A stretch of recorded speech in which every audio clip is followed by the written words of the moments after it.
You don't pull on Superman's cape. You don't spit at the wind. You don't pull the mask off the old Lone Ranger. And you don't give up on a game of Overwatch. Yeah, it's gonna be a top 40 hit right there. I'll probably have to add, like, some techno and some auto-tune and, various references to my large genitalia. To make it go over well with the mainstream and all the soccer moms driving their kids to practice. But anyway, what is up and welcome back. Today, we are playing some more Overwatch, because Overwatch, as you know, is a favorite of mine.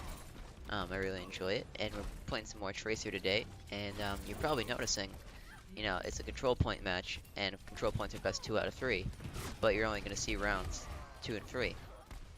That's because round 1 went, like, poorly. I played Pharah, and of course Pharah on console, like, didn't work. Like, I don't even know why I played Pharah. It was a very, like, bad decision, to be totally honest, because I'm a shit Pharah. It's a quick play match, so maybe I was like, oh, maybe I can practice this, but nah. You can't even practice that shit on console without the snap aiming of PC.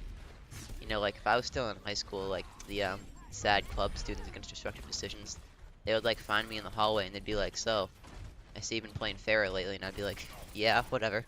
I can quit anytime I fucking want, man. What the fuck you want with me? And they'll be like, well, this is an intervention. You need to go back to playing Tracer and doing that shit you were pretty good at. I'd be like, alright, man. Let me get my life back together. And then, I'd fall off the wagon 6 days later and I'd play Pharah again.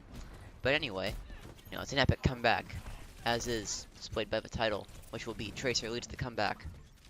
If I wanted my comeback, I'd get it off the moms over here. Right.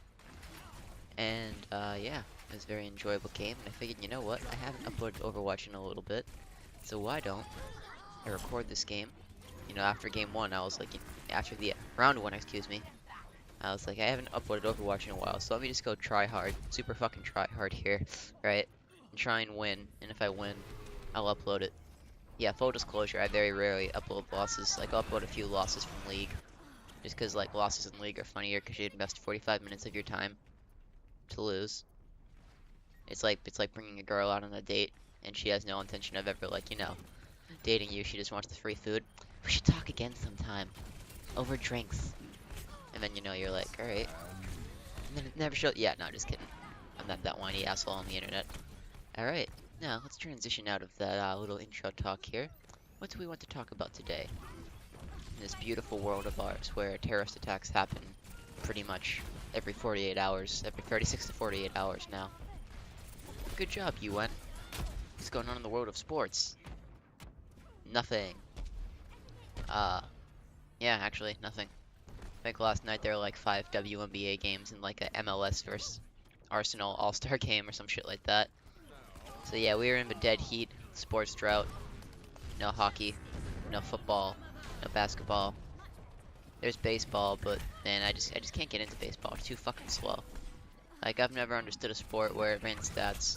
Well, okay, let me rephrase that. I totally understand the implementation of like advanced stats, like war and all that shit. Well, WAR, I guess.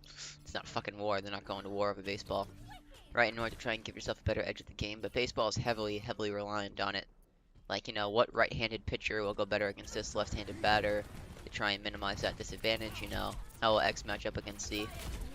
And that's why I think the game is so slow, because teams have to find these micro advantages to exploit, in the greater game. Because there are some things that, like, won't ever be changed. Like, pitching will always be supreme now that MLB finally cracked down on all the roids guys were doing. All the roids and the doping and all that good shit. Maybe they can go to Russia, set up a team there. Have like the Russian Ruskies. They can play in Moscow and all the players can dope. It'll be fun.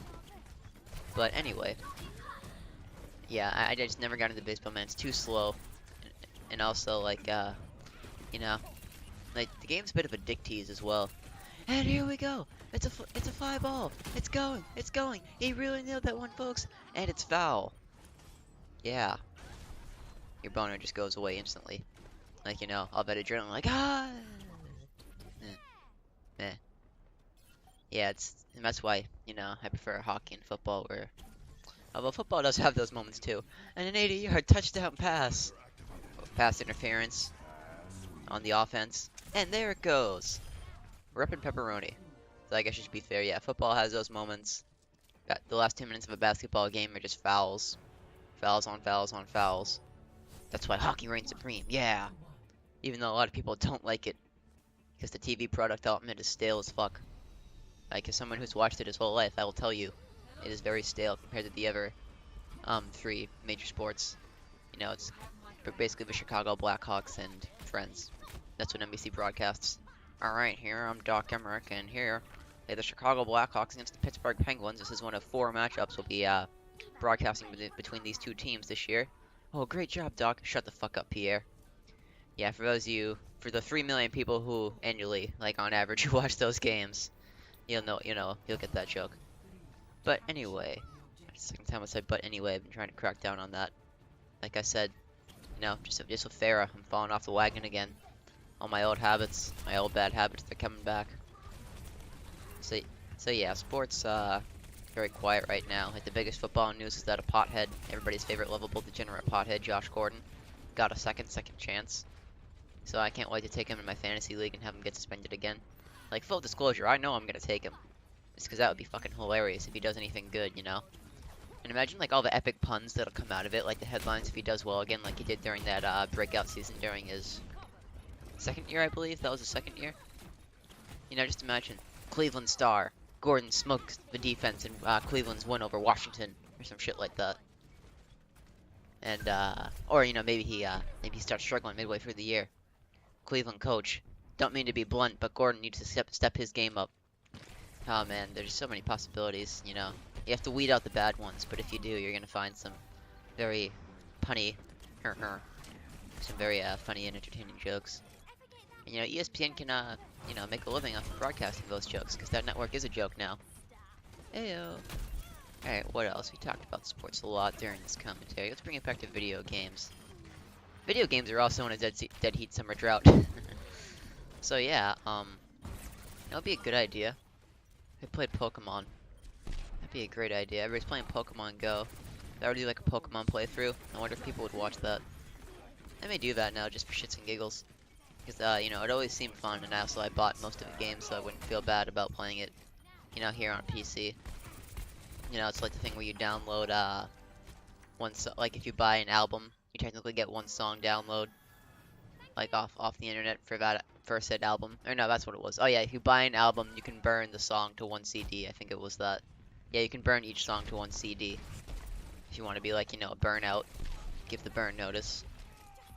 Burn or bust. All that fun stuff that may or may not work. And it would make sense from a business standpoint as well, because everybody and their mother and their fucking aunt, and their fucking uncle, and their fucking family dog, and like, the dog that the family dog got into a territory war with. They're all talking about Pokemon, like, it's fucking ridiculous these days. Literally, it's everywhere. Like, there are towns banning Pokestops from Pokemon Go just because everybody's playing Pokemon Go. Yeah, that app kind of changed how we function as society, but I've talked about that previously. So, me. I always love to jump on the bandwagon. Call me a Golden State fan. Call me a Cavaliers fan. Actually, no, I shouldn't call Cleveland fans bandwagoners. They've seen some shit, man. Call me a Golden State fan. Call me a Seattle fan. Call me a Panthers fan. All the good bandwagon franchises. People shit on the Patriots, too. Yeah, I guess you can say that they're somewhat of a bandwagon franchise. Because, everybody's like, free Tom Brady! And then, you're always gonna have those dirty casuals and, like, sitting there in the bar. Like, I've always wanted to do that when I go to a bar. Just ask somebody in a team series, you'd be like, oh, what do you think about this matchup with this team? And, I'll ask them about something like in the past that's previously happened. And they'll probably answer it like it hasn't happened yet, because they don't fucking know. Wanna know why? You wanna know why, kids? Because these hoes ain't loyal.